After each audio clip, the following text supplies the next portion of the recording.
আসসালামু আলাইকুম। ইনস্ক্রাইপের আরও একটি ভিডিও টিউটোরিয়ালে আপনাদেরকে স্বাগতম জানাচ্ছি। বিগত পর্বে আমরা বুলিয়ন যে অপারেশনগুলো আছে এগুলো সম্পর্কে সামান্য কিছুটা আলোচনা করেছিলাম। তো আজকে সেই আলোচনাটা আমরা আরও কিছুটা কন্টিনিউ করব। তো প্রথমে আমি একটু ওয়েবসাইটের সাথে পরিচয় করে দিই, সেটা হচ্ছে যে boolean.method.ac। তো এই ওয়েবসাইটের মাধ্যমে আমরা গত পর্বের যেই বিষয়সমূহ সম্পর্কে আলোচনা করেছিলাম, যেমন ইউনিয়ন, সাবস্ট্রাক্ট, ইন্টারসেকশন, ডিফারেন্স, তো এই যে ব্যাপারগুলো আছে এগুলো আপনারা চাইলে একটু ইন্টারেক্টিভ ওয়েতে প্র্যাকটিস করতে পারবেন। হয়তো এটা গতকালকে যে বিষয়গুলো আছে এগুলো শিখতে অনেকটা সাহায্য করবে। তো এই ওয়েবসাইটটা আপনারা একটু চেক করে দেখতে পারেন, বেশ মজার একটা ওয়েবসাইট। হয়তো আমি চেষ্টা করবো কমেন্টে লিঙ্ক দিয়ে দেওয়ার। আর আজকে আমরা বুলিয়ান অপারেশন সম্পর্কে আরও বেশ কিছুটা বিস্তারিত আলোচনা করব। তো প্রথমে গতকালকের মতো কিছু শেপ অঙ্কন করে নিই। তো আমরা আপাতত একটি চতুর্ভুজ অঙ্কন করি। চতুর্ভুজটা আপাতত একটা নির্দিষ্ট একটা রং আমরা সিলেক্ট করে দিই, আর একটা বৃত্ত। তো চতুর্ভুজ আর বৃত্ত অঙ্কন করা হয়ে গেলে আমরা একটা কাজ করি, বৃত্তের আলাদা একটা রং সিলেক্ট করি যাতে আমাদের বুঝতে সহজ হয়। তো আমরা আরো একটা কাজ করবো, সেটা হচ্ছে যে চতুর্ভুজ এবং বৃত্তের ভিতরে একটা নির্দিষ্ট পরিমাণে স্ট্রোক সেট করে দেব এবং দুইটা একটা আরেকটার কাছাকাছি নিয়ে আসব। পরবর্তীতে ডুপ্লিকেট করে আরো একটা বিন্দু বসিয়ে দিব। আচ্ছা, আমাদের কাজ বলা যায় শেষ। তো আমরা আজকে যে কাজটা করবো সেটা হচ্ছে যে প্যাট অপারেশনে আমরা কম্বাইন, ব্রেক ব্যাপার, স্পিল প্যাট আর ফ্র্যাকচার ফ্ল্যাটেন এই যে ব্যাপারগুলো আছে এগুলো সম্পর্কে আজকে একটু স্টাডি করার চেষ্টা করব। তো প্রথমে আসি কম্বাইন নিয়ে। তো কম্বাইনের জন্য আমরা প্রথমে যে কাজটা করবো সেটা হচ্ছে যে দুইটা অবজেক্ট সিলেক্ট করে নেব।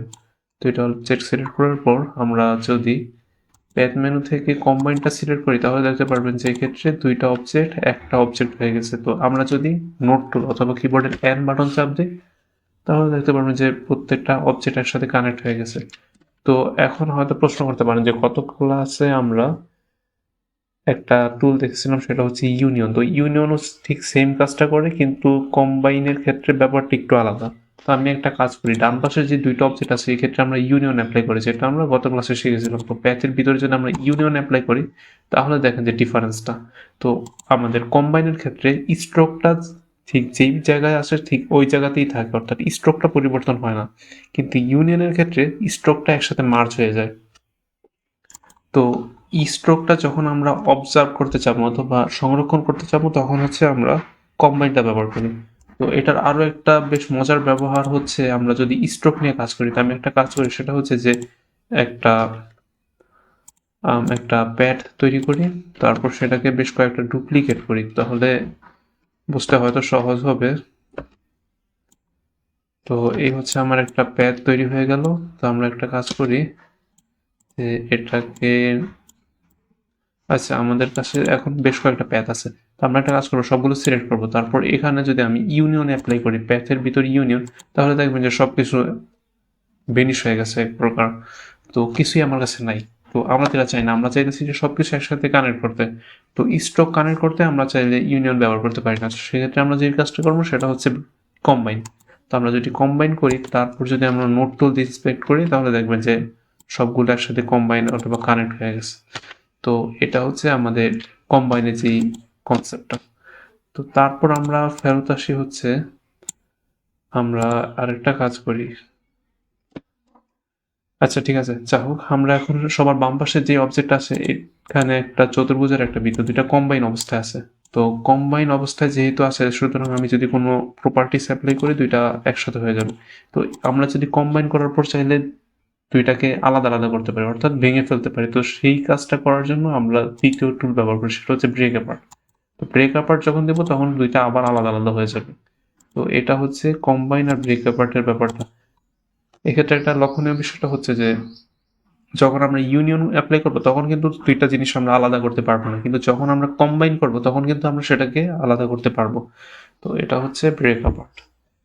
তো ব্রেক অ্যাপার্টের মাধ্যমে আমরা আলাদা করতে পারবো, কিন্তু এক্ষেত্রে আরেকটা মজার ব্যাপারটা আছে, সেটা আমি একটু ব্যাখ্যা করার আগে একটা কাজ করি, সেটা হচ্ছে যে বেশ কয়েকটা টুল নিয়ে আলোচনা করার পূর্বে হয়তো দেখাটা উচিত। যাই হোক, আমি একটা টেক্সট তৈরি করি। টেক্সটটা হচ্ছে দেয়ার। তো টেক্সটের ভিতরে আমরা একটা কাজ করবো, সে ফিল কালারটা রাখবো আর স্ট্রোকটা বাদ দিয়ে দেবো। তো তারপর এটাকে একটু বড় করে দেখতে সুবিধা হবে। আচ্ছা ঠিক আছে, তো এখন এটা আমাদের একটা অবজেক্ট, অর্থাৎ টেক্সট অবজেক্ট। এটাকে আমরা প্যাথে কনভার্ট করবো সবার প্রথমে বোঝার সুবিধার্থে। তো এই টেক্সটটাকে যদি আমি প্যাথে কনভার্ট করি তাহলে কিভাবে করব, প্যাথ অবজেক্ট টু প্যাথ। তো এখন এটা হচ্ছে আমার একটা প্যাথ, যদি আমি নোট টুল ইউজ করি তাহলে বুঝতে পারবেন সহজে। তো এখন আমার এই প্রত্যেকটা কিন্তু একসাথে একটা নির্দিষ্ট প্যাথের অন্তর্ভুক্ত। তো এটাকে যদি আমি ব্রেক অ্যাপার্ট ব্যবহার করি তাহলে দেখতে পারবেন যে আমার যেসব জায়গাগুলোতে খালি ছিল এসব জায়গাগুলো একটা আলাদা আমার অবজেক্ট চলে আসছে। অর্থাৎ সহজ কথায় আমার যেসব জায়গাগুলো ব্লাঙ্ক ছিল এসব জায়গার ভিতরে আমাদের কিছু না কিছু একটা চলে আসে। তো এই ব্যাপারটা এড়ানোর জন্য আমরা যে কাজটা করি সেটা হচ্ছে যে স্পিল্ড প্যাড ব্যবহার করি। তো ব্রেক অ্যাপার্ট আর স্পিল্ড প্যাড দুইটা কাছাকাছি, তবে পার্থক্যটা হচ্ছে স্পিল্ড প্যাড যখন আমরা ব্যবহার করবো প্রত্যেকটা প্যাড আলাদা হয়ে যাবে, কিন্তু মধ্যবর্তী যেই গ্যাপগুলো আছে এগুলো কভার হবে না। তো এটা হচ্ছে বেসিক যে কোর কনসেপ্ট, যে পার্থক্য। তো আশা করি এতটুকু বুঝতে পারছেন। আচ্ছা, তারপর আমরা আরও দুইটা জিনিস সম্পর্কে আলোচনা করবো, একটা হচ্ছে ফ্রাকচার আর একটা হচ্ছে ফ্ল্যাটেন। তো এই দুইটা আলোচনার ক্ষেত্রে আমরা একটা কাজ করি, এই দুইটা অপশনকে ডুপ্লিকেট করে আরও কয়েকবার এটার উপরেই রাখি, তারপর আমরা সবগুলো অবজেক্টের উপরে যদি ফ্ল্যাটেন ব্যবহার করি, ফ্রাকচার ব্যবহার করি, তাহলে দেখবেন যে সবগুলো একসাথে এক প্রকার মিক্সড হয়ে গেছে। তো এক্ষেত্রে কাহিনীটা হচ্ছে যে আমরা প্রত্যেকটাকে আলাদা আলাদা করে ফেলতে পারবো।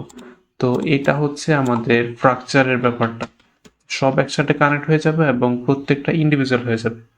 তো এটা হচ্ছে ফ্রাকচার, আর ফ্ল্যাটেনটাও অনেকটা কাছাকাছি। তো ফ্ল্যাটানের ব্যাপারটা হচ্ছে যে সব একসাথে কম্বাইন হবে, কিন্তু প্রত্যেক সবার উপরে আমার স্টেকের সবার উপরে যে অবজেক্টগুলো আছে এগুলো সে প্রাধান্য পাবে। যেমন সবার উপরে এই বৃত্তটা আছে এটা প্রাধান্য পাবে, আর সবার নিচে যে অবজেক্টগুলো আছে এগুলো প্রাধান্য একটু কম থাকবে। তো এই ব্যাপারটা অনেকটা আমরা গত ক্লাসে ডিফারেন্স দেখছিলাম সেই ডিফারেন্সের মতো। তো কেন আমরা ফ্রাকচার আর কেন ফ্ল্যাটেন ব্যবহার করবো সেটার কারণটা হচ্ছে যে আমরা গত ক্লাসে দুইটা অবজেক্টের উপর কাজ করছিলাম, কিন্তু আজকের যে ফ্ল্যাটেন আর ফ্রাকচার এগুলো আপনারা চাইলে একই সাথে অনেকগুলো অবজেক্টের উপর কাজ করতে পারবেন। তো এই অ্যাডভান্টেজের জন্য আমরা সাধারণত ফ্ল্যাটেন এবং ফ্রাকচারটা ব্যবহার করি। তো আজকের টিউটোরিয়াল এই পর্যন্তই, সাথে থাকার জন্য অসংখ্য ধন্যবাদ। আসসালামু আলাইকুম।